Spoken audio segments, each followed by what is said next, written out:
Hello mga kababayan, good afternoon, good evening, good morning sa lahat ng mga OFW na nasa ibang bansa po. Lahat. Magandang gabi po. Ako po ulit si Deo Durano. Pakinggan lang po natin yung, komentaryon lang po natin yung nangyayari sa bayan natin ngayon. Baon na ho tayo sa utang. Anyet, magkagulo pa yung Duterte at saka Marcos.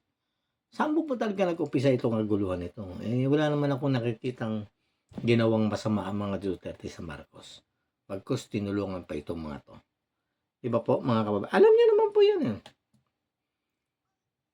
Yan ang mahirap kasi sa atin mga kababayan. Diba?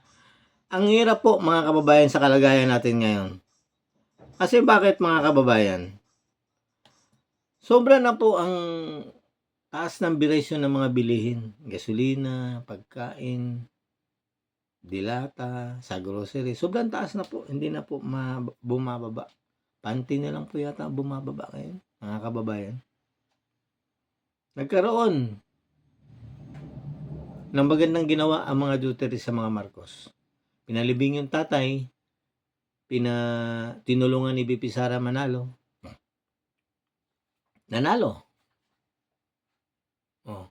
Tapos, ang kwento ni BP Sara, noong 2022, nagkaroon ng insertion sa budget ng kaya nga sinasabi niya na ang may hawak lang ng budget natin, si Saldico at saka si Romaldez. Doon po ito nag-umpisa eh. Kasi ang hiningi niyang budget is 14 billion. Ang release sa kanya is 19 billion. Ang ginawa daw sa kanya, may pumunta daw na isang congressman na hiningi yung 5 billion. Hindi binigay ni BP Sara kasi hindi pwedeng kunin ito kasi pan-repair ng mga eskwelahan ito. Ang ginawa nilang 24 billion. Almost 10 billion pang kinuha nila. So bumalik din sa 14 billion yung budget na hiningi ni BP Sara. Okay. Di ang ginawa nila, doon na nag-upisa ang kaguluhan. Yung bang combination ba, mga kasama, alam niyo ba kung saan galing yun na binibira sa kanya ngayon sa impeachment? Kay BBM po galing yun.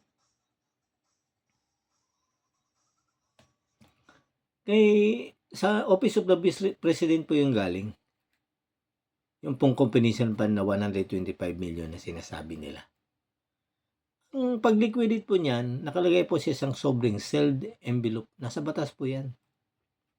Anyet, kine-question nila yung mga pangalan ng mga taong pumirma doon. Kaya nga po confidential yan. Hindi po pwedeng sabihin kung sino-sino yung mga tao na yan. Di ba po? Kasi kung hindi confidential yan, ba't hindi naman isusulat yung totoong pangalan dyan? Papayag ba naman yung informant na manganganib yung buhay niya, pati pamilya niya? Hindi naman po siguro. Kaya nga, isipin na lang po natin mga kababayan, nangyayaring ito, may talagang isang gustong magkagulo ang Marcos at saka Duterte. Sino kaya? Unang-una mga kababayan, hindi umubra yung PI, People's Initiative ni Romaldez. Di ba po? Kasi bakit? Pilit nilang pinapipirma yung mga tao kapalit ng ayuda. Di ba po? Nabulgar. Nahinto ang PI. Pangalawa, binira si BP Sara tungkol doon sa confidential fund. Kaya nung 2023, hindi na siya binigyan ng confidential fund. Okay. Okay lang. Sabi niya, walang problema yan. Ngayon, isipin natin ang utang natin. Nagpasa sila ng budget ngayon mga kababayan. Noong 2025 na budget sa itong taon na ito. Alam mo yung pinasa nila, nag-insert pa sila ang Kongreso sa BICAM ng 241 billion. Yun yung kine-question nila. Yun yung ginagamit ngayon sa politika. Yung 241 billion na yun. Kasi sa totoo lang mga kababayan, marami natin na ang ginagawa po ng gobyernong ito ngayon, 'pag may issue, magpapaputok sila ng isang issue. 'Pag namatay na, gagawa na naman sila. 'Pag pumutok na naman, gagawan na naman nila ng pang-cover. Gano'n po ang nangyari kung papansinin niyo po, gano'n po ang nangyari sa bayan natin ngayon. Kino-cover po nila yung mga kapalpakan nila rin na nabubulgar. 'Di ba po? Saan ka makakita ng isang congressman gagawa ng project, bigyan mo ng 100, palagay mo ng budget is 100 million, 40% nasa congressman doon. Siya na yung magpapagawa ng tulay, siya pa yung kontraktor. Di ba mga kababayan, parang panluloko naman sa sarili natin yan. Saan ka makakita ng ganun? Ikaw na yung may project, ikaw pa yung kontraktor. Sa tingin mo kaya maganda yun mga kababayan? Parang hindi yata tama yun. Ginigisa tayo sa sariling mantika ng kongreso natin. Di ba po? Yan ang mahirap sa atin mga kababayan. Kasi nga po, ang ano natin, ang budget natin, dalawa lang may hawak ayon kay BP Sara, si Saldico at saka si Romualdez. Kita mo naman po kung paano magsisigawan yung mga congressman pagdating sa mga distrito nila.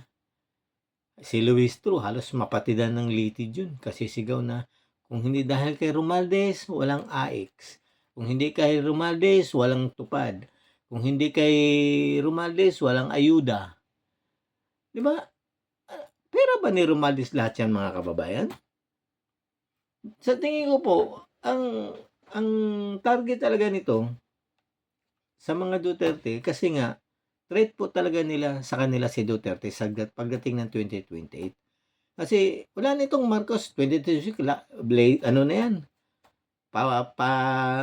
Doon mo makikita ngayon mga politiko, lilipat-lipat na yan ng ng partido. Kasi wala na si Marcos.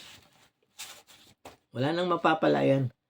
Kasi ang gusto nilang paupuin talaga sa susunod si Romualdez. Kaya ba, pag tumakbo si Romualdez, boboto nyo ba? Diba po? Parang, hindi naman yata ganun. Yan ang mahirap sa atin mga kababayan. Kasi, wag ko tayong pabudol ulit. Kasi po, iba na ho ang nangyari sa bayan natin. Kaliwat kanan ng ay balita ko pa nga ngayon, o halos ubos na yata yung budget ng 2025. Nagpaplano na naman si BBM ng mangutang ng 324 billion yata. Dollars, hindi ko lang alam kung dollars o peso. Kung peso, wala yun. Kulang na kulang yun. Ay, yung insertion nga na 241 billion, di pa nga nila mapapaliwanag sa Supreme Court eh. Paliwanag na muna nila yun bago sila mangutang kasi grabe na hong kaliwat kanan na hong nakawan ngayon sa gobyerno. Ito na yata ang gobyerno na balitaan ko na nakawan na bilyon-bilyon. Hindi milyon ha mga kababayan, bilyong piso. Saan kumukha nung kapal ng mukha itong mga to? Di ba po? Anyet, sasabihin nila ayuda. Mabubuhay ba tayo sa 5,000 buwan-buwan? Paano tayo mabubuhay mga kababayan sa 5,000 buwan-buwan? Kung ang bibigay sa yung ayuda, mas malaki pa yung kanila kaysa napupunta sa iyo. Di ba po? Yan ang mahirap sa atin mga kababayan. I-analyze mo natin. Tanggapin yung ayuda. Walang problema yan. Tanggapin yan.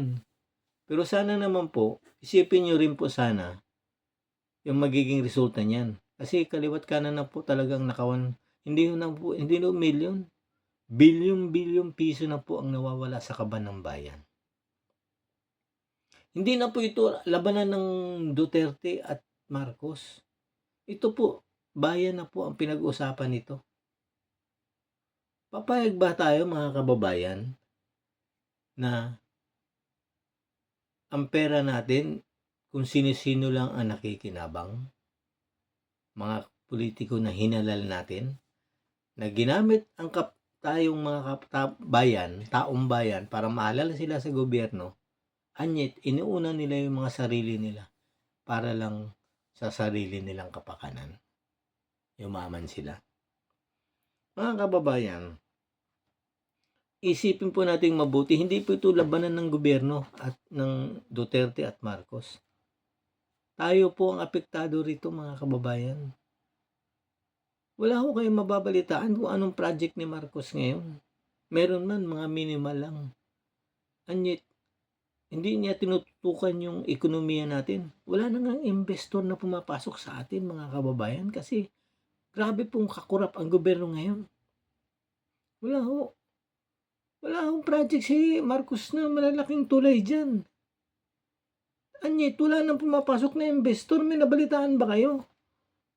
Ang tanong nito mga kababayan, saan ba ang mga pera ng PhilHealth? Pera ng SSS na kinuha nila? Pera ng DBP? Pera ng GSIS?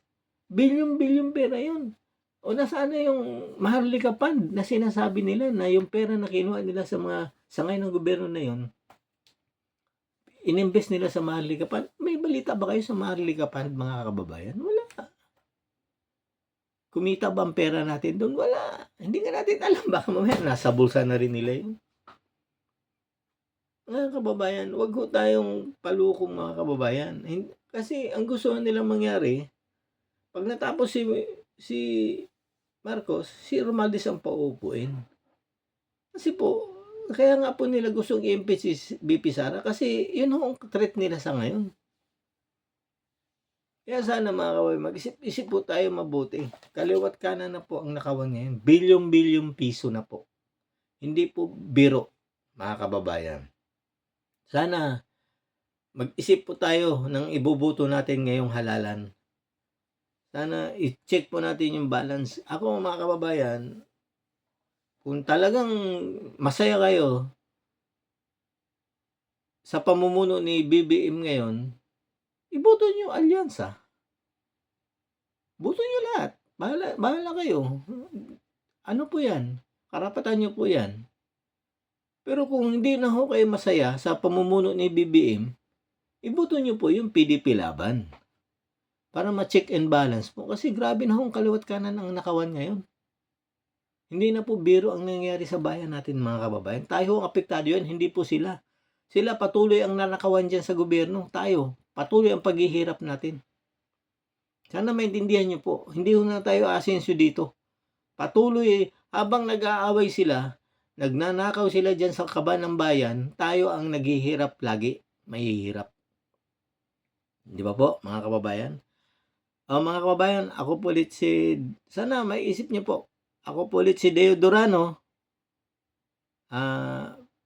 Paki-subscribe naman po sa channel ko, Deo Durano TV 2.0 at Deo Durano YouTube at Bing Durano Facebook channel. At kumusta pala sa kumpare ko dyan nasa Tugigaraw, si Edwin Rabago at saka si LB Rabago at ang kanyang mga anak. Kumusta dyan pre sa mga kasama ko sa Landmark? Magandang gabi po sa inyong lahat mga kababayan. Mga kababayan, ako po ulit si Deo Durano. Don't forget to subscribe and vote straight PDP laban po tayo mga kababayan. Marami pong salamat.